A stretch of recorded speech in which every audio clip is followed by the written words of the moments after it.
part of my story, my health challenges, bad relationships, things that could have knocked somebody down completely hardcore. I was never the smartest kid on the block. I worked my tail off to fight through school, and then I met Chris. My health challenges happened.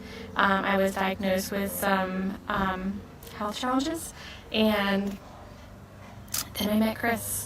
I met Chris because of those health challenges.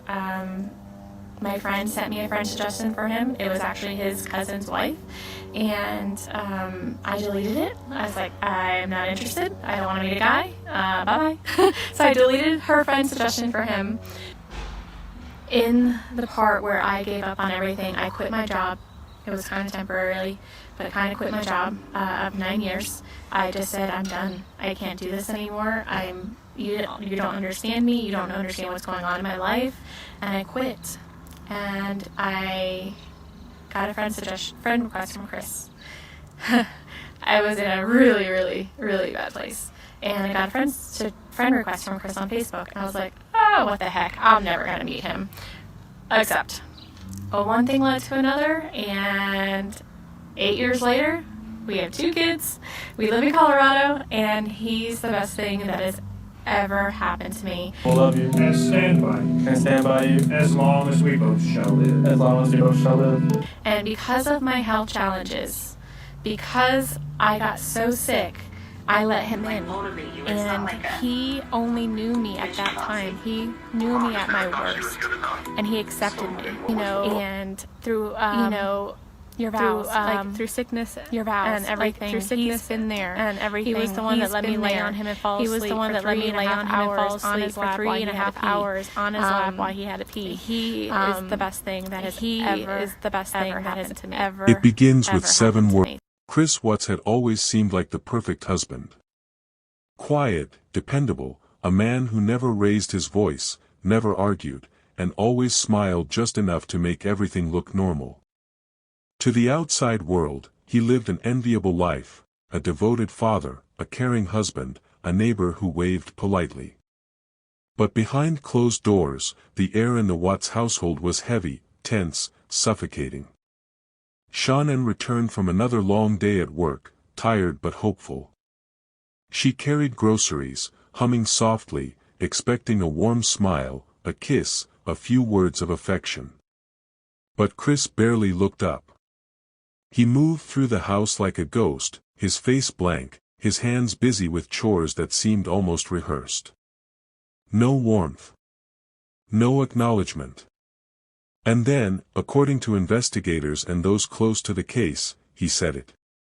The words that shattered any illusion of normalcy. I never loved you, he told Shanann. Not shouted, not dramatic, simply stated, cold and final, like a sentence drawn in stone. Those words hung in the air, echoing through the rooms, carrying with them the weight of betrayal, anger, and hopelessness. It was more than just cruelty, it was a declaration of the emotional distance he had been cultivating for months, the detachment that would later define the tragedy that followed. The house, once filled with laughter and routine, suddenly felt like a stage for something far darker. Every glance, every gesture, every quiet moment carried the silent tension of a man who had disconnected from the life he built. If you're just joining this investigation, subscribe to Nightfall Detectives, there's so much more darkness ahead. Chris walked through the house that night like a man already somewhere else, detached, distant, and unbound by the love that had once tied him to his family. The unraveling had begun. That night, the air in the Watts home was heavy, the kind of tension that made even ordinary sounds unbearable. Footsteps on the hardwood floor felt louder. Words hummed longer than usual. Shanann, sensing that something was wrong, tried to reach him, to speak, to connect. She asked about his day, about the kids, about anything that could break through the growing wall between them. But Chris's answers were clipped, cold, rehearsed. Each word felt like a carefully measured step on a path he had already decided to take. And then it came again, the words that would leave an emotional scar. He told her, simply, "I never loved you." Shanann froze. Confused, shocked, terrified. The woman who had loved him, trusted him, built a family with him, now faced the harsh truth, or at least, what he wanted her to hear. The silence that followed was suffocating, filled with unspoken fear, dread, and disbelief.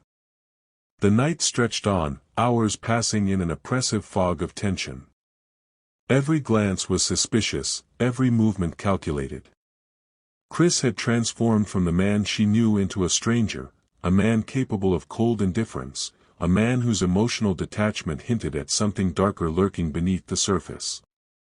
And yet, the world outside continued as if nothing had happened. Friends, neighbors, and co-workers remained unaware of the storm raging inside the Watts home. If this chilling story is gripping you, hit that like button and subscribe to Nightfall Detectives. We'll guide you deeper into the darkness. That night was a turning point. The man who once smiled, held, and comforted, had revealed a side of himself that Shanann could never undo. A side that would set the stage for tragedy. Weeks, perhaps months, of quiet emotional withdrawal had led to that moment. Chris Watts had built walls around himself, walls made of lies, deception, and secrets.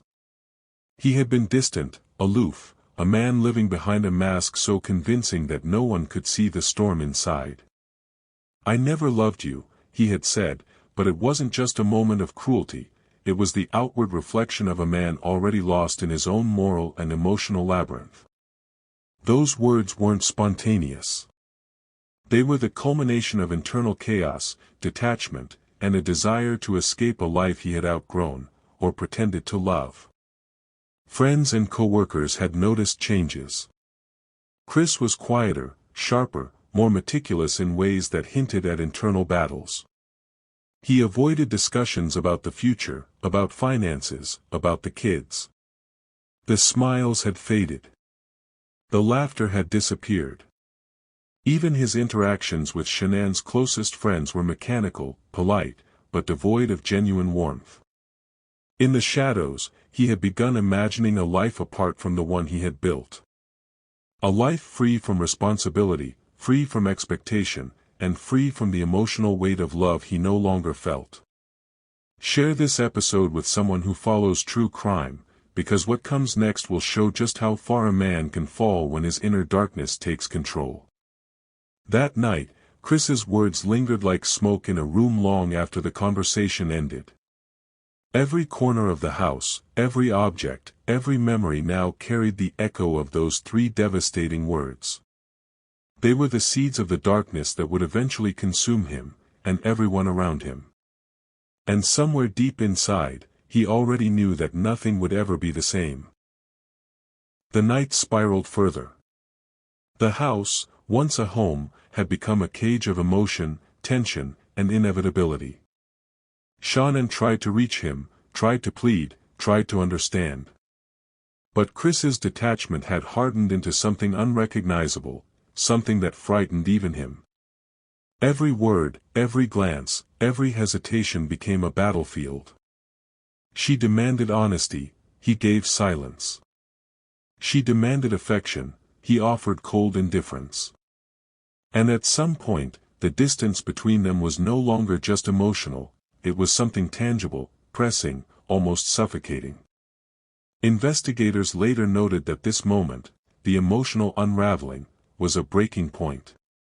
The man who had claimed to be a loving husband had, in that room, revealed a truth no one could ignore. The confession, "I never loved you," had not only shattered Shanann's heart but also exposed the hidden fractures in a family that seemed ordinary on the surface.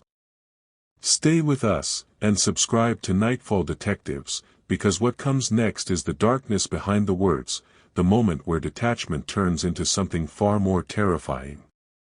Chris's emotional state that night was volatile, a storm contained only by his own careful control. But control was slipping.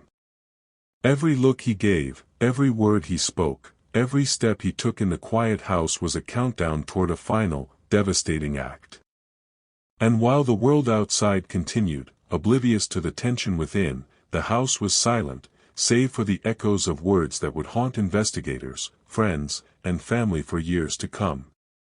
That night, the mask he wore fell, piece by piece. And the consequences of his detachment would be catastrophic. The confession, "I never loved Shanann," would follow Chris Watts long after the house went silent. Police reports, interviews, and even letters from prison captured the haunting nature of those words. They were more than just a statement, they became a symbol of manipulation, emotional detachment, and cold calculation. Shanann's family struggled to reconcile the man they knew with the man who could say such words. Friends and neighbors wrestled with disbelief. The media amplified the statement, and the public debated, theorized, and speculated. That single sentence carried a weight that no apology could erase. In prison, Chris had time to reflect, or so it seemed. Alone, with nothing but concrete walls and fluorescent lights, he faced the consequences of emotional betrayal made physical and legal. The sentence he received didn't just punish his actions, it immortalized the words he spoke, the indifference he displayed, and the emotional fracture he created. If this story shook you, don't forget to like, share, and subscribe to Nightfall Detectives. We bring you the darkest truths lurking behind closed doors. The legacy of those words reminds us that emotional cruelty can be just as haunting as physical violence. They linger, echo, and shape perception. And for Chris Watts, "I never loved Shanann" is not just a statement, it is the chilling truth at the heart of a tragedy that will never be forgotten. In the end, the house stands empty. Memories remain. And the shadow of those words continues to ripple through every corner of the story.